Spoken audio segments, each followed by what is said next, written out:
कुश्ती खेल को गांव में शुरू हुआ खेल बताया गया, ऐसे में कुछ गांव आपने गोद लिए थे, उनका क्या हाल है, कितना विकास वहाँ पर हो पाया? कैसरगंज का चुनावी मुद्दा होगा बृजभूषण सिंह। अगर आपको विकास नहीं दिखाई पड़ रहा है, कैसरगंज विधानसभा लोकसभा के अंदर विकास नहीं दिखाई पड़ रहा है, तो मेरा दुर्भाग्य है कि कुश्ती ईश्वर प्रदत्त खेल है, प्रकृति प्रदत्त खेल है, इसको किसी ने बनाया नहीं है। सांप भी कुश्ती लड़ते हैं, भेड़ भी कुश्ती लड़ते हैं, बकरा भी कुश्ती लड़ते हैं, 2 बच्चों को छोड़ दीजिए वो भी कुश्ती लड़ते हैं। तो ये प्रकृति प्रदत्त खेल है। राजभर जी ने कहा है कि नेता जितने होते हैं वो 2 मुँहा सांप होते हैं। डिस्टर्बेंस जिसका लगभग 11 महीने होने जा रहा है, इसका असर देश की कुश्ती पर पड़ेगा। ये देश जो है देवी देवताओं का अपमान सह नहीं पाएगा। अगर नौवा रे नौवा कितना बात तो सामने आ जाएगा, तो समय आ गया है। ये सांसद गोंडा की क्या भूमिका है, सांसद कैसरगंज की क्या भूमिका है, या अन्य विधायक की क्या भूमिका है, ये तो सीधे सीधे सरकार से संबंधित प्रकरण है। अगर उसी के आगे बढ़ेगा तो संजय सिंह ही जीतेंगे, दूसरा कोई नहीं।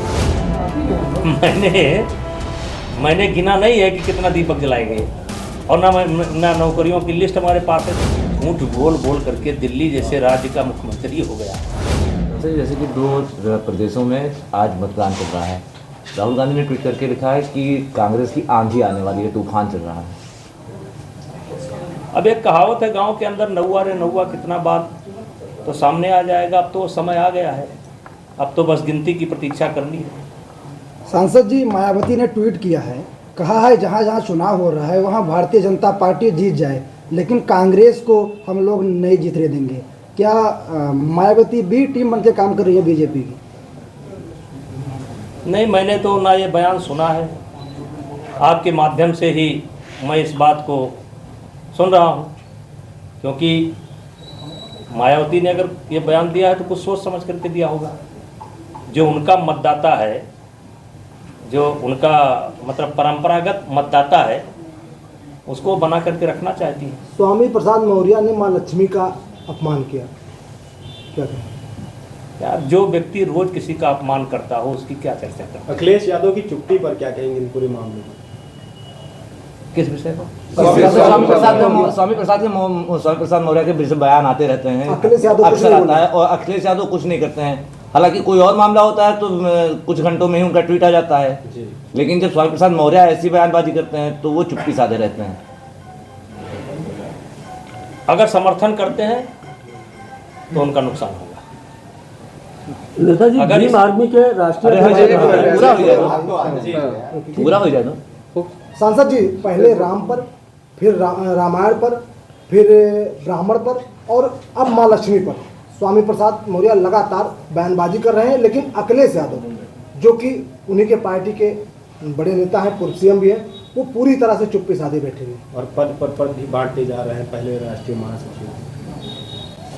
देखिए, ये देश जो है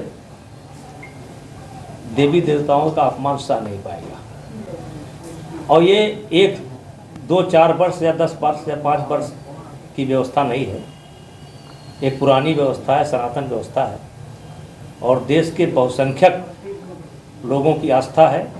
और यहाँ तो महालक्ष्मी छोड़ दीजिए, गणेश जी छोड़ दीजिए, हनुमान जी छोड़ दीजिए, हर गांव में कोई ना कोई देवता है। हम मंदिर को, जैसे नीम का पेड़ है उसको भी देवता मानते हैं, पीपल के पेड़ को भी देवता मानते हैं, और कुछ ना कुछ कल्पना करके वो करते हैं। तो जो इसका विरोध करेगा या जो समर्थन करेगा उसका नुकसान होगा। सांसद जी, जिस तरीके से अयोध्या में 21 लाख से ज़्यादा दिए जलाए गए और गिनीज बुक में दर्ज कराया गया, वहीं बिहार में 1,20,000 नौकरियां दी गई, तो ऐसे कैसे देखते हैं इसको, किस तरीके से दोनों? ना मैंने उसको गिना है, ना मैंने उसको गिना है। मैंने गिना नहीं है कि कितना दीपक जलाए गए, और ना नौकरियों की लिस्ट हमारे पास है, तो उस पर मैं कुछ नहीं बोलना। ओम प्रकाश राजभर ने कहा है कि मंत्रिमंडल विस्तार के बाद हम तय करेंगे कि हमको किसके साथ जाना है। भाई, अब क्या बताओ, अब इस पर हम क्या बता सकते हैं?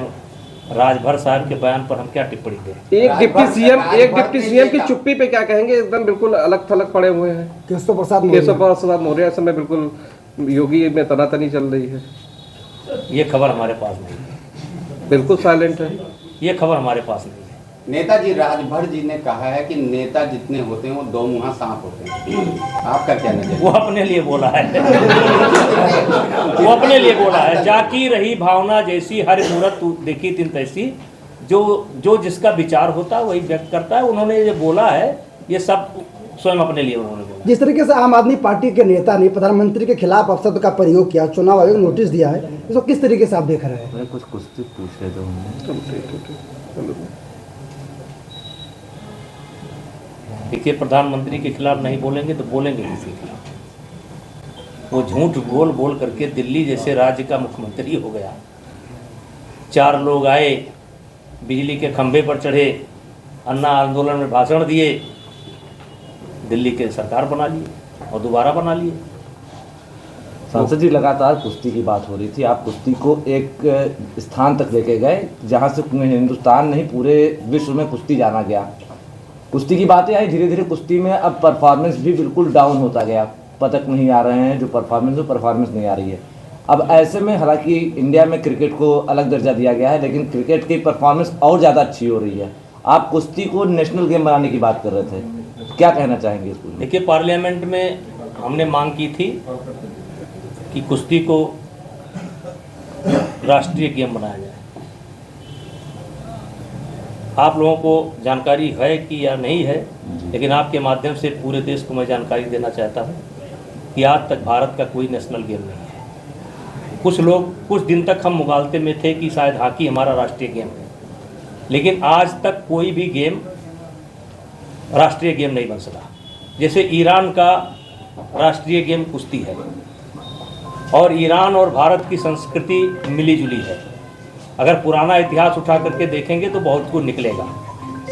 और इधर लगातार 3 ओलंपिक से अगर किसी गेम में ओलंपिक मेडल आया है तो कुश्ती से आया है, और हमारी मेडलों की संख्या बढ़ रही थी। इस हालात में भी हमें उम्मीद है कि मेडल आएंगे। इस हालात में भी, जबकि 1 साल से लगातार कुश्ती की सारी गतिविधि बंद है, नेशनल बंद है, कैंप बंद है, लेकिन फिर भी मेरा मानना है कि ओलंपिक में मेडल आएगा। हो सकता है 4 ना आवे, 3 ना आवे, लेकिन 2-1 तो आएगा, मेरा पूर्ण विश्वास है, क्योंकि भारत की कुश्ती बहुत ऊपर उठ चुकी है। लेकिन ये जो डिस्टर्बेंस जिसका लगभग 11 महीने होने जा रहा है, इसका असर देश की कुश्ती पर पड़ेगा। क्योंकि जब स्टेट चैंपियनशिप होती थी, नेशनल चैंपियनशिप होती थी, तो सर्टिफिकेट मिलता था, और उसी सर्टिफिकेट के आधार पर बच्चों को नौकरी मिलती थी, उसी सर्टिफिकेट के आधार पर प्रमोशन मिलता था। तो 1 साल से ये पूरी गतिविधि बंद है, और इसका असर खेल पर आएगा। और फिर भी मेरा मानना है कि मेडल आएगा। और फिर भी आज भी कहना चाहूँगा, ये गाँव का खेल है। क्रिकेट को किसी ने बनाया है, हॉकी को किसी ने बनाया है, टेनिस को किसी ने बनाया है, बैडमिंटन किसी की कल्पना है, लेकिन कुश्ती ईश्वर प्रदत्त खेल है, प्रकृति प्रदत्त खेल है। इसको किसी ने बनाया नहीं है। सांप भी कुश्ती लड़ते हैं, भेड़ भी कुश्ती लड़ते हैं, बकरा भी कुश्ती लड़ते हैं, 2 बच्चों को छोड़ दीजिए वो भी कुश्ती लड़ते हैं। तो ये प्रकृति प्रदत्त खेल है, इसको केवल नियम में बांधा गया है इसलिए। और ये ग्रामीण खेल है, ये भारत का खेल है। अब जैसे इसको खेलता कौन था? भगवान श्री कृष्ण, जरासंध, सुग्रीव, बाली। एक तरीके से कह लीजिए कि आज जो जिम का प्रचलन है, जिम के प्रचलन है जगह जगह पर, पहले गांव में अखाड़ों के प्रचलन, अखाड़ों का। और यहाँ तक कि ये जो अखाड़ा, साधु समाज में जो अखाड़ा है, वो इसी अखाड़े की परिकल्पना पर ये अखाड़े बने हुए हैं। तो कुश्ती का इतिहास बहुत प्राचीन है, और भारत में कुश्ती बहुत आगे है। कम से कम आप कह सकते हैं कि अब हम इन्हें गिने देशों में हैं। आज भी मेरी मांग यही रहेगी कि जब भी राष्ट्रीय गेम घोषित हो तो कुश्ती ही हो।